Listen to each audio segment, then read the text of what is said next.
Hello বন্ধুরা, আমি পিনাকি। তোমরা দেখছো পিনাকি মাঝি ব্লগস। আশা করি তোমরা সবাই ভালো আছো, সুস্থ আছো। এখন এই ভিডিওতে কথা বলবো প্রজাপতি 2 সিনেমাটা কেমন লেগেছে। জাস্ট সিনেমা দেখে বাড়ি ফিরলাম। প্রচণ্ড ঠান্ডা। তোমাদের কেমন ঠান্ডা পড়েছে তোমাদের এলাকায় কমেন্ট করে জানাতে পারো। প্রজাপতি 1 দেখেছিলাম, সিনেমাটা বেশ ভালো লেগেছিল এবং বক্স অফিসে ম্যাসিভ কালেকশন করেছিল। প্রজাপতি 2 এক কথায় প্রজাপতি 1কেও ছাপিয়ে গেছে এবং দুর্দান্ত একটা সিনেমা হয়েছে। আর বক্স অফিসে তো all time record breaking collection করবেই, এটা আমি আগেই বলে দিয়েছিলাম। যদি ছোট করে সিনেমার গল্পটা বলি, ট্রেলারে আমরা দেখেছিলাম এখানে মিঠুনদার একটা ছোট ভাতের হোটেল আছে। ওদিকে দেব তার মেয়েকে নিয়ে লন্ডনে যায়, সেখানে সে একটা শেফের চাকরি পায়।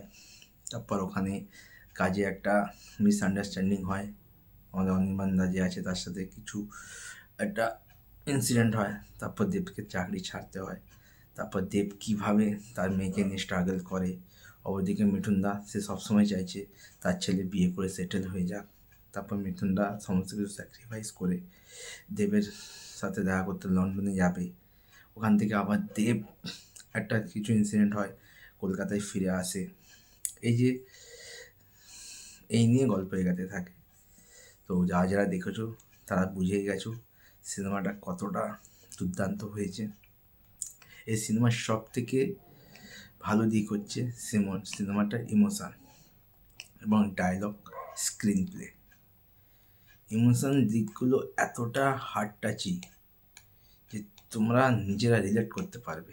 বিশেষ করে বাবারা সংসারের জন্য কতটা দায়বদ্ধ হয়, কতটা তারা স্যাক্রিফাইস করতে পারে এবং কত দূর পর্যন্ত তারা স্যাক্রিফাইস করতে পারে, সেটা তোমরা দেখতে পাবে।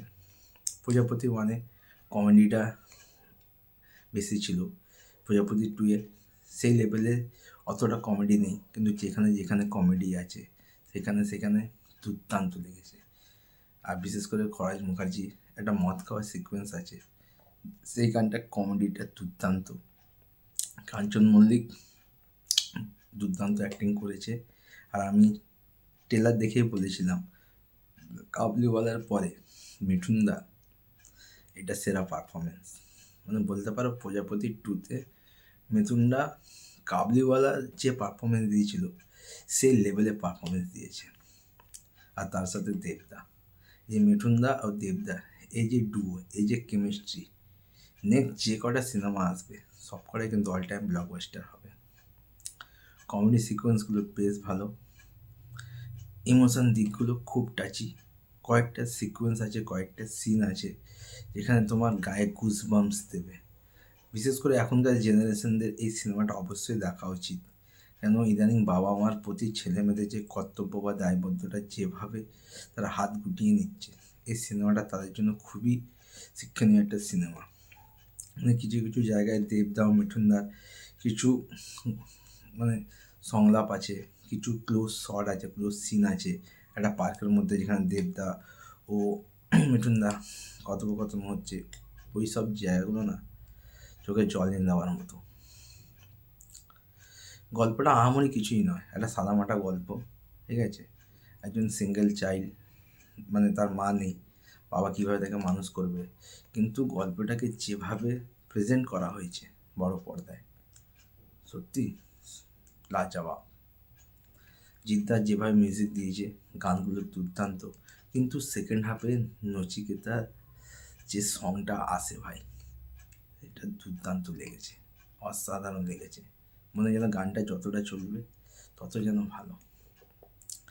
পারফরমেন্সের কথায় যদি আসি, মিথুনদা তো পুরো ফাটিয়ে রেখে দিয়েছে।